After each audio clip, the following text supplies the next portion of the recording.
대부분의 사람들은 그 공지를 놓쳤습니다. 시장이 마감된 후 규제 발표 섹션에 깊은 곳에 묻혀 조용히 게시되었기 때문입니다. 하지만 그 헤드라인은 전 세계를 멈춰 세웠어야 했습니다.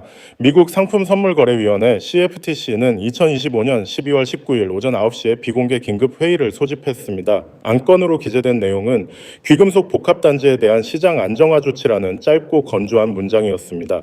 이것은 정부가 은행들을 구하기 위해 규칙을 바꾸려 한다는 사실을 돌려 말하는 관료적인 표현일 뿐입니다. 저는 수년 동안 은 시장을 취재해 왔습니다. 조작을 보았고 억압을 보았으며 교과서에 나오는 모든 속임수들을 목격했습니다. 하지만 저는 이 구체적인 움직임을 현대 금융 역사에서 딱 한 번 본 적이 있습니다. 바로 1980년입니다. 지금 저는 연말에 제일 화려한 조명이 감싸고 있는 서울 한복판에 서 있지만 한강에서 불어오는 겨울바람보다 더 차가운 전율이 등골을 스치고 지나갑니다. 숫자들은 더 이상 수요와 공급의 법칙을 따르지 않고 생존을 위한 권력자들의 명령에 따라 춤을 추고 있습니다. 이야기는 숫자로 시작되지만 결국 인간의 잃어버린 믿음으로 끝이 납니다. 무엇이 자유시장을 죽음의 덫으로 바꾸었을까요? 그 대답은 앞으로 다가올 72시간 안에 있습니다. 이것은 훈련 상황이 아닙니다. 이것은 제국의 역습입니다. 그리고 당신은 준비해야 합니다. 이번 주 목요일 아침에 닥칠 폭풍을 이해하기 위해 우리는 45년 전에 먼지 쌓인 기록을 다시 꺼내야 합니다. 이것은 단순한 이론이 아닙니다. 우리는 이미 이 영화를 본 적이 있고 그 결말이 순진하게 공정함을 믿었던 사람들에게 얼마나 비극적이었는지 알고 있습니다. 1980년으로 시간을 돌려보겠습니다. 당시 미국은 걷잡을 수 없는 인플레이션과 싸우고 있었고 달러에 대한 신뢰는 뿌리째 흔들리고 있었습니다. 그 혼란 속에서 텍사스의 억만장자 석유 재벌인 넬슨 벙커 헌트와 윌리엄 허버트 헌트 형제가 역사의 무대 위로 올라왔습니다. 그들은 월스트리트의 세련된 투자자들이 아니었습니다. 그들은 인플레이션이 종이 화폐를 파괴할 것이라는 확고한 믿음을 가진 진정한 카우보이들이었습니다.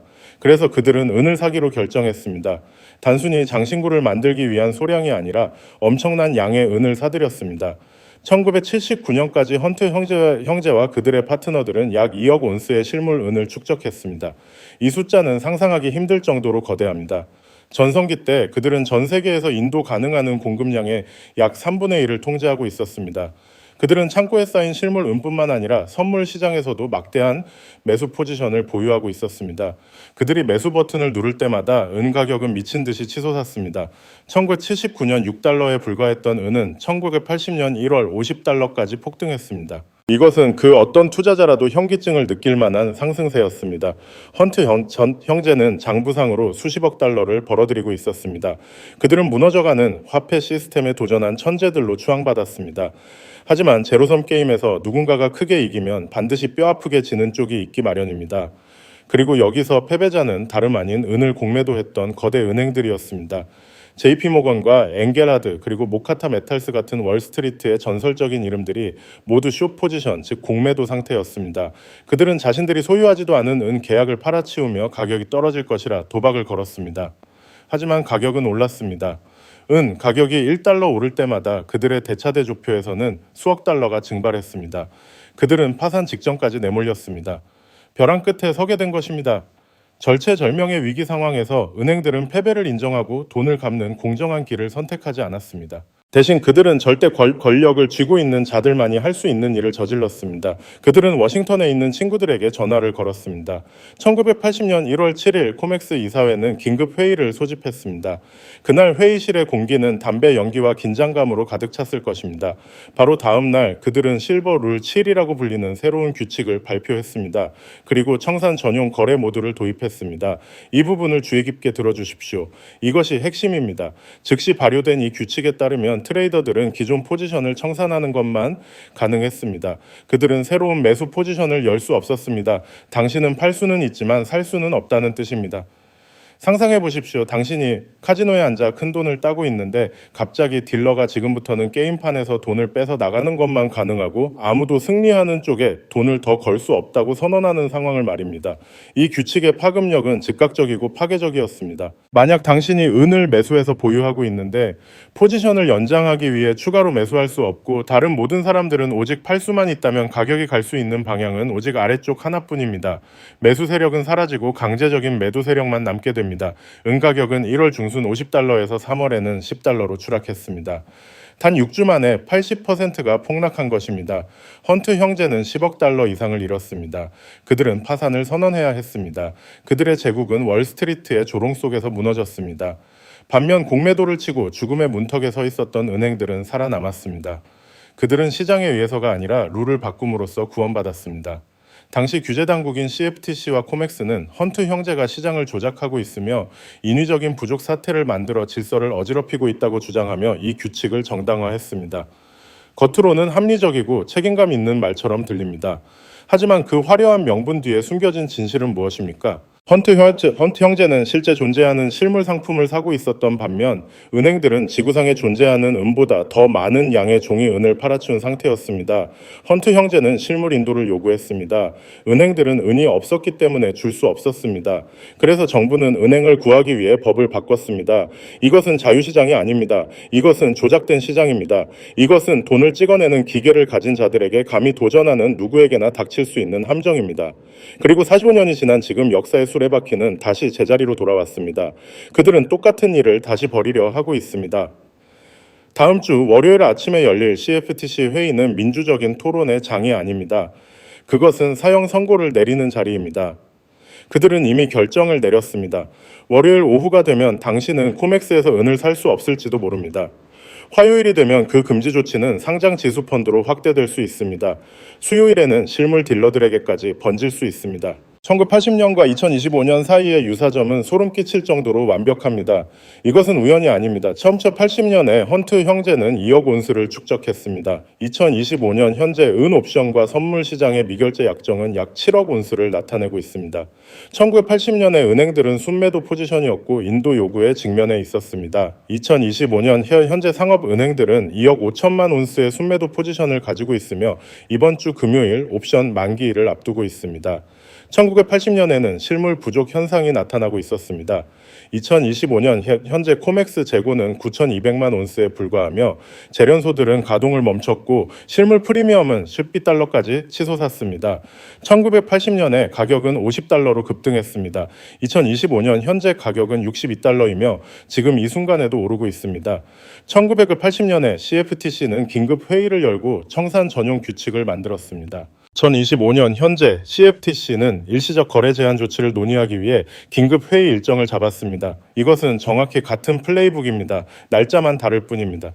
체스판 위의 선수들 이름은 바뀌었지만 개인 투자자들의 자산을 짓밟는 기계의 작동 원리는 그대로입니다. 은행들은 덫에 걸렸습니다. 정부는 개입하고 있습니다. 그리고 인플레이션으로부터 자신의 자산을 지키려던 평범한 개인 투자자들은 곧 짓눌릴 위기에 처해 있습니다. 당신이 무엇이 오고 있는지 이해하고 지금 당장 준비하지 않는다면 말입니다. 금융시장의 잔인함은 가격이 오르고 내리는 데 있는 것이 아니라 당신이 이기고 있는 바로 그 순간에 규칙이 바뀔 수 있다는 데 있습니다. 오늘 2025년 12월 16일 오후 5시 30분에 게시된 CFTC의 공지를 볼 때 당신은 단순히 행정문서를 보고 있는 것이 아닙니다. 당신은 단두대의 칼날이 높이 올려지는 것을 보고 있는 것입니다. 공지문에는 상품선물거래위원회가 2025년 12월 19일 목요일 오전 9시 동부표준시의 귀금속 선물 복합단지의 시장 무결성과 관련된 긴급 문제를 해결하기 위해 비공개 회의를 소집할 것이라고 적혀 있습니다. 여기서 핵심 단어는 시장 무결성입니다. 규제 당국자들의 언어에서 시장 무결성을 보호한다는 말은 대형 은행들의 지급 능력을 보호한다는 말과 동의어입니다. 그들은 JP모건을 구한다고 말하지 않을 것입니다. 그들은 과도한 변동성으로부터 당신을 보호한다고 말할 것입니다. 그들은 과열된 시장을 진정시킨다고 말할 것입니다. 하지만 최종 결과는 여전히 당신의 자산 가치는 하락하고 은행들의 공매도 포지션은 구제받는 것입니다. 저는 다시 한번 강조해야 합니다. 저는 재정 고문이 아닙니다. 이것은 재정적인 조언이 아니며 저는 이 영상에서 언급된 그 누구와도 관련이 없습니다. 이것은 공개적으로 이용 가능한 정보를 바탕으로 한 교육적인 분석일 뿐입니다. 하지만 때로는 교육이야말로 가장 강력한 자기 방어 무기가 됩니다. 헌트 형제의 비극을 되돌아보면 우리는 고통스러운 교훈을 얻을 수 있습니다. 그들은 인플레이션에 대해 옳았습니다. 그들은 은의 가치에 대해 옳았습니다. 하지만 그들은 시장이 공정하게 작동할 것이라고 믿었던 점에서 틀렸습니다. 그들은 상대방의 규칙을 바꿀 수 있는 능력을 과소평가했습니다. 이번에 우리는 그런 실수를 저질러서는 안 됩니다. 우리에게는 헌트 형제 같은 수십억 달러는 없지만 개인 투자자로서의 유연함이 있고 과거로부터 배운 교훈이 있습니다. 우리는 그들이 무엇을 할지 알고 있습니다. 그리고 더 중요한 것은 앞으로 다가올 시간 동안 그들이 구체적으로 어떻게 움직일지 알고 있다는 것입니다. 2025년의 전장을 자세히 들여다보면 상황은 1980년보다 훨씬 더 위태롭습니다. 당시 헌트 형제는 시장의 한 축이었지만 지금은 전 세계가 이 거대한 소용돌이에 휘말려 있습니다. 현재 은옵션과 선물 시장의 미결제 약정 규모는 약 7억 온스에 달합니다. 이것은 단순히 종이에 적힌 숫자가 아닙니다. 이것은 갚아야 할 빚입니다. 그리고 이 빚을 갚아야 하는 주체는 바로 거대 상업 은행들입니다. 이들은 현재 약 2억 5천만 온스에 달하는 순매도 포지션을 보유하고 있습니다. 쉽게 말해 그들은 가격이 떨어질 것이라는 쪽에 천문학적인 돈을 걸었지만 시장은 그들의 예상과 정반대로 움직였습니다. 가격이 오를수록 그들은 더 많은 증거금을 납부해야 하고 그들의 숨통은 점점 조여옵니다. 이것이 바로 그들이 덫에 걸렸다고 말하는 이유입니다. 그들은 탈출할 구멍이 없는 방에 갇힌 채 수위가 차오르는 물을 바라보고 있는 꼴입니다. 더욱 심각한 문제는 실물 시장의 현실입니다. 종이 시장인 코맥스 창고의 재고는 9,200만 온스 수준으로 급격히 줄어들었습니다. 하지만 이것조차도 명목상의 수치일 뿐 실제 인도가 가능한 등록 재고는 그보다 훨씬 적을 것으로 추정됩니다. 재련소들은 원광 부족으로 가동을 멈추거나 생산량을 줄이고 있습니다. 광산에서 채굴되는 은의 양은 산업 수요를 따라가지 못하고 있습니다. 태양광 패널, 전기자동차 5G 네트워크, 인공지능 서버 등 현대 문명을 지탱하는 모든 첨단 기술에 은이 필수적으로 들어갑니다. 당신은 인플레이션을 잡기 위해 금리를 올릴 수는 있지만 땅속에 있는 은을 마법처럼 찍어낼 수는 없습니다. 지질학은 연준의 정책에 반응하지 않습니다. 공급은 제한되어 있는데 수요는 폭발하고 있습니다. 이것이 바로 교과서적인 가격 상승의 조건입니다.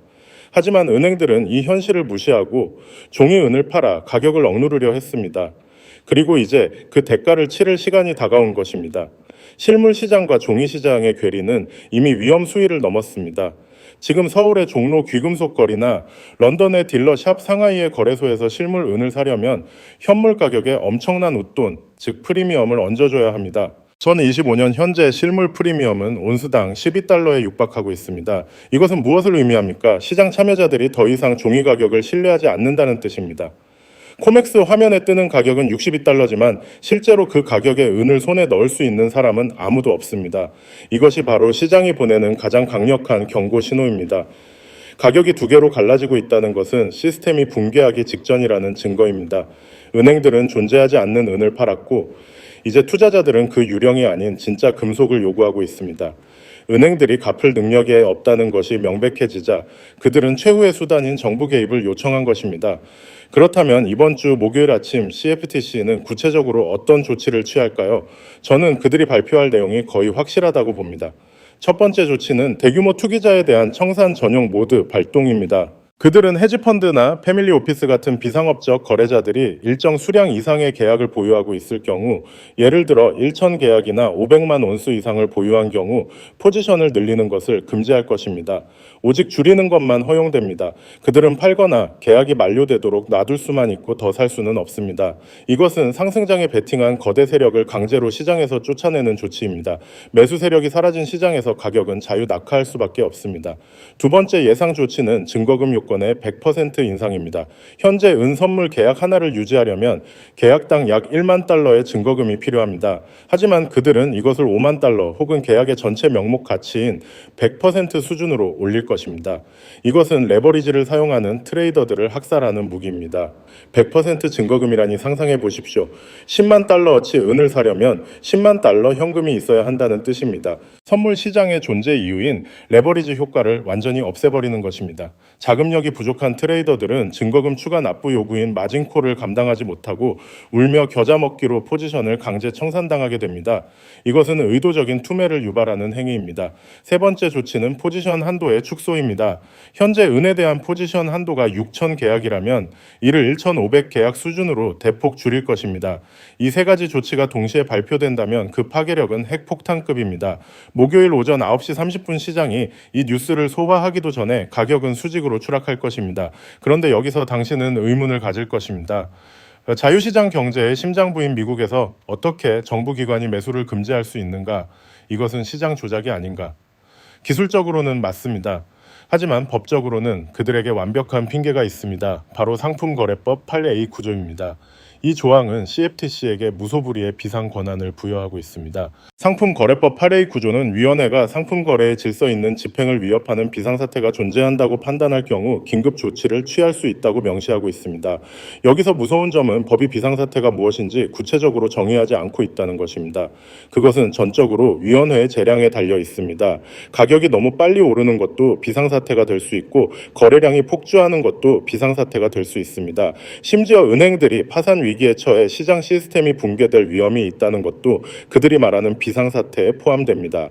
CFTC가 비상사태를 선언하는 순간 그들은 의회 승인 없이 공청회 없이 대중의 의견 수렴 기간 없이 즉각적으로 거래 제한을 부과할 수 있습니다. 이 제한 조치는 최대 120일 동안 지속될 수 있으며 필요하다면 갱신될 수도 있습니다. 이것이 바로 1980년에 그들이 휘둘렀던 법적 망치입니다. 그리고 이것이 2025년 지금 그들이 다시 손에 쥐고 있는 망치입니다. 당신은 이것이 부당하다고 소송을 걸 수도 있습니다. 하지만 법원은 일반적으로 전문기관의 판단을 존중한다는 판례를 따릅니다. 1980년에 헌트 형제도 소송을 제기했지만 졌습니다. 법적 선례는 이미 확립되어 있습니다. 정부가 은행을 구하기 위해 시장을 조작하고자 할 때 그들은 그렇게 할 수 있고 그렇게 할 것입니다.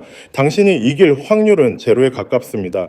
이것이 바로 우리가 시스템 안에서 싸우지 말고 시스템 밖으로 나가야 하는 이유입니다. 이제 우리는 그들이 가진 무기가 무엇인지 알았습니다. 그렇다면 그 무기가 실제로 발사되었을 때 72시간 동안 어떤 일이 벌어질지 시간대별로 시뮬레이션해 보아야 합니다. 이것은 단순한 추측이 아니라 과거의 데이터와 현재의 시장 구조를 바탕으로 한 정밀한 예측입니다. 목요일인 12월 19일 오전 9시 CFTC 회의가 시작됩니다. 밀폐된 방 안에서 그들은 준비된 원고를 읽을 것입니다. 언론의 출입은 통제되고 대중은 무슨 말이 오가는지 알 수 없습니다. 오전 10시 30분 회의가 종료됩니다. 그리고 CFTC 위원장은 기다렸다는 듯이 보도 자료를 배포할 것입니다. 내용은 뻔합니다. 은 선물 시장의 극심한 변동성과 무질서한 거래 조건에 대응하여 위원회는 긴급 조치를 승인했습니다.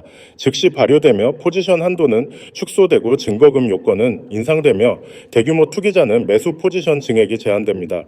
이 모든 조치는 시장의 무결성과 개인 투자자를 보호하기 위해 필수적입니다. 오전 11시 미국의 주요 경제방송인 CNBC와 블룸버그는 속보를 내보냅니다. 앵커들은 심각한 표정으로 규제 당국이 은투기 광풍을 식히기 위해 개입했다고 전할 것입니다. 그들은 이것을 책임감 있는 감독 행위로 포장할 것입니다. 화면 하단에는 빨간색 자막이 흐르고 전문가들이 등장해 이번 조치의 정당성을 설파할 것입니다. 그리고 오전 11시 30분은 선물 가격은 64달러에서 58달러로 단 몇 분 만에 갭 하락할 것입니다. 왜냐하면 대형 펀드들이 100% 증거금을 감당할 수 없어 강제로 매도 버튼을 눌러야 하기 때문입니다. 그들은 선택권이 없습니다. 알고리즘들이 매도 주문을 쏟아내면서 차트는 피로 물들 것입니다. 정오 12시 개인 투자자들의 패닉이 시작됩니다. 스마트폰으로 시세를 확인한 전 세계의 개미 투자자들은 가격이 폭락하는 것을 보고 공포에 질립니다. 그들은 정부가 시장을 죽였다고 생각합니다. 끝났다고 생각합니다.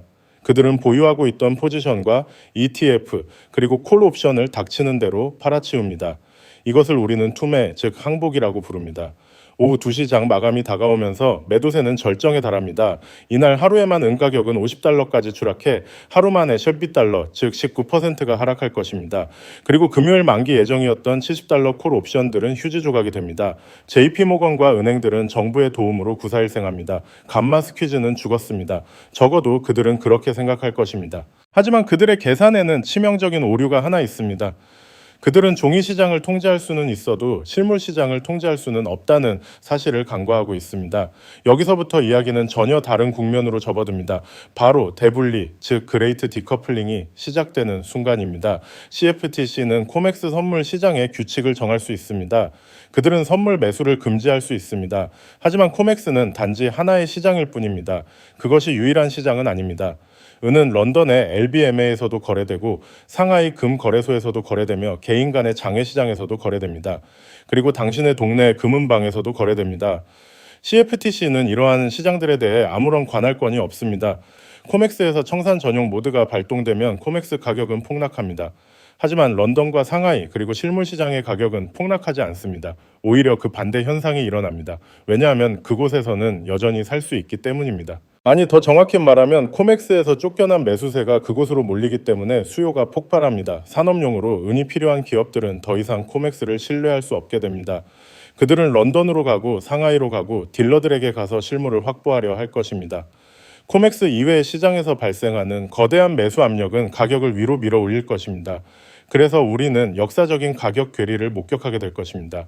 코맥스 은은 52달러에 거래되는데 런던 은은 66달러에 거래되고 상하이 은은 72달러에 거래되는 기현상이 벌어집니다.